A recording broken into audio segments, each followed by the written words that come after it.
Cocktail বিস্ফোরণের শব্দ শুনতে পেলাম। ককটেল বিস্ফোরণটা আসলে কারা করছে?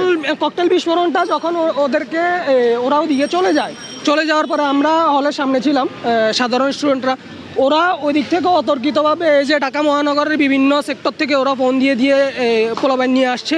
ওরা কি করছে, ওই দিক থেকে ককটেল মারতে আমাদেরকে বোর্ডের ওইদিকে সরাইয়া দিছে। ওরা এই যে শিবিরেই ককটেল মারতে মনে করেন আমাদেরকে ওইদিকে সরাইয়া দিছে, বুঝছেন।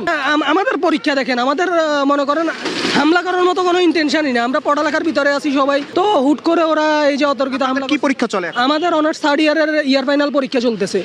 এর মধ্যে হামলার ঘটনা আছে? এর মধ্যে হামলার ঘটনা হলো কি হলো বেসিক্যালি আমি জানি না, কারণ আমি রিডিং রুমে ছিলাম, তো হুট করে দেখি হলে এই যে চিল্লাচিল্লি করতেছে, পোলাপাইনে আন্দোলন করতেছে, ওরা অনেক ঝামেলা করতেছে। পরে রিডিং রুম থেকে বের হয়ে দেখি আমাদের যে থাকার রুমগুলা ওইগুলাতে ওরা হামলা করতেছে। আমাদের ছোট ভাইদের ল্যাপটপ ভেঙে ফেলতেছে, তারপরে ছোট ভাইদের বেডশিট গুলা বাইরে ফালাইয়া দিচ্ছে ওরা, মানে অতর্কিতভাবে। এগুলা নিয়ে আমাদের কোনো ইন্টেনশনই ছিল না যে ওরা এই সময়। হ্যাঁ, ককটেল বিস্ফোরণের শব্দ শুনতে পেলাম। ককটেল বিস্ফোরণটা আসলে কারা করছে?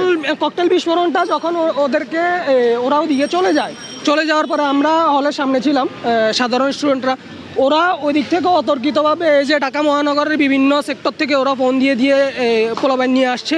ওরা কি করছে, ওই দিক থেকে ককটেল মারতে আমাদেরকে বোর্ডের ওইদিকে সরাইয়া দিছে ওরা।